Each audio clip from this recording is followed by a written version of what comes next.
Okay, so today I'm going to talk about the blurred lines between conservatives and the alt-right that have been going on lately. I'm going to put a lot of links in the description for this one because I'm making a lot of big claims that have been based on evidence, and I don't want to just say things without having links provided to state what my opinion is. Okay, so the first one I'm going to talk about is Lauren Chen.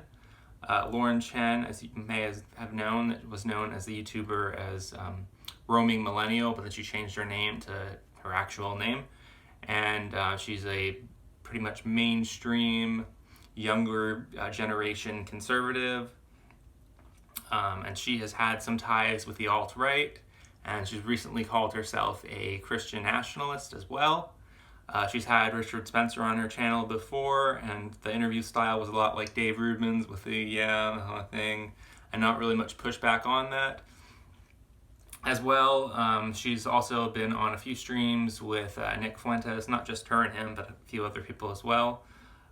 She's advocated things like that have been pretty violent before, and she's also said a lot of things that are complete bullshit, that are anti-gay, but trying to claim that they're not anti-gay on what her views are on some things, as well as defending a younger girl who actually is a Nazi and trying to claim that this girl was not. As I said before, I'm going to put links in the description to this. Another one is a YouTuber, No Bullshit, most known for his like anti-SJW type content. For the most part, he's been tied with a lot of Nazi alt-right type things as well, and Creationist Cat just did a video pretty much exposing him on that, which I thought was pretty good, and he put a bunch of links in his description. And No Bullshit has before, his argument styles are really bad, and be like, dude, that was from a few years ago, you got anything like recent? But he doesn't say that he's changed his mind or any things like this, and he's talked about Richard Spencer in a few videos before, saying some good things about him. He said that Richard Spencer watches his videos and he tweets them out and things like that. He's done some streams with Nick Fuentes as well, and Nick Fuentes isn't alt-right, but he's got a lot of views. Him and Richard Spencer are quite similar, to be honest. He's just not alt-right, but the views align very similarly. So yeah, he's said that. He's said a lot of anti-Jewish things before. He said some anti-gay things before. He's obviously Christian as well. I don't know if I said that. And then, so those are the two main ones. I'm going to talk about other people that can lead towards the alt-right and things like that. So it might sound kind of funny, but it's Jesse Lee Peterson. Yes, I know he's a black guy, and he's a YouTuber, and he's got a big following, and he has, to be fair, he has the biggest, most diverse YouTube channel I've ever seen. The closest that comes to that, I would say, is Destiny. They're pretty diverse in all ways of the diversity. Jesse Lee Peterson has had every alt-right person on his channel and anyone that resembles the alt-right on there. And he's had Richard Spencer on there multiple times, and at least he does push back against Richard Spencer on some things about like white identity, the idea that whites need identity politics to survive. He's like, it's not working out for black people, this is going to end badly. So he does push back a bit, but he does have some of his interviews come off as rather reasonable until you actually look into these alt-right channels and see what their content is on their own, and then you can see how crazy they are. Another one is Stefan Molyneux. He's had quite a few alt-right people on his channel. He's had he's had Jared Taylor on his channel. Jared Taylor's the only person in the alt-right at this moment that I actually care about and like. He's had Fox Day on his channel a few times, and then he's had Nick Fuentes on his channel. I've already said isn't alt-right, but might as well be. He's got a lot of similarities with Richard Spencer in particular, and with a lot of other alt-right people like Mark Collette, who has said a lot of positive things about Nick Fuentes. And then another one is Milo. Even though he wrote a book talking about how the alt-right hates me, he still has a good friendship with Fox Day, and he just recently had Nick Fuentes on his channel.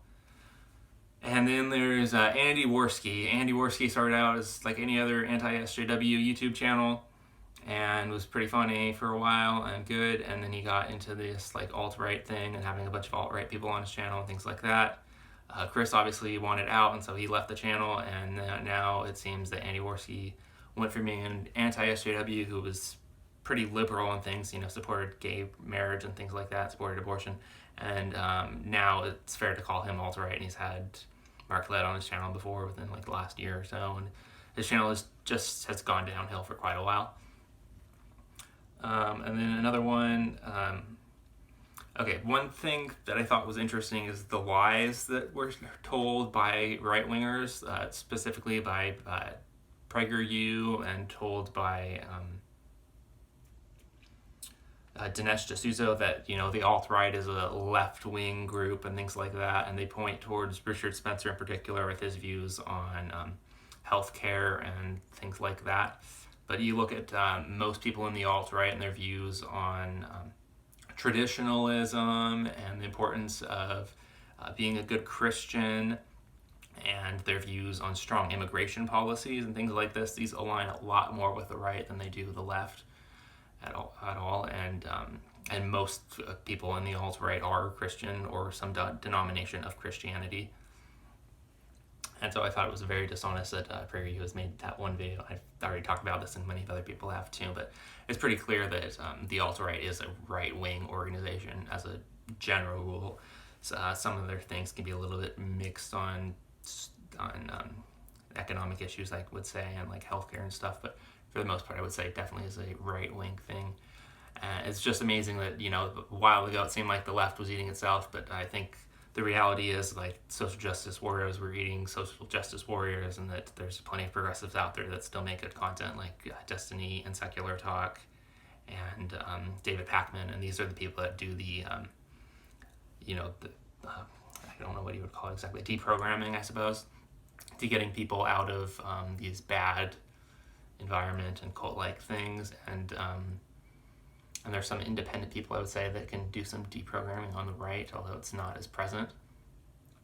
But yeah, there's this close link between, I would just say, center-right conservatism and things like that with the alt-right, and the flirting back and forth is interesting because, a lot of people like Dennis Prager's channel, and neocon Dinesh D'Souza were claiming that the alt-right is a left-wing organization, but again, all of these alt-right people or alt-right type people are being on right-wing stations, YouTube channels and things like this. They're not going on CNN, they're not going on MSNBC, they're not going on left-wing channels. I can only think of one person that's been on David Pakman's channel that's alt-right, and that's Richard Spencer once. I can't think of any alt-right people that are predominantly on left-wing YouTube channels at all, really. I mean, a few of them have been on Destiny's channel, but like I said, Destiny has a very diverse channel, just like Lee Peterson has a diverse channel. And that's everything I want to say in this video.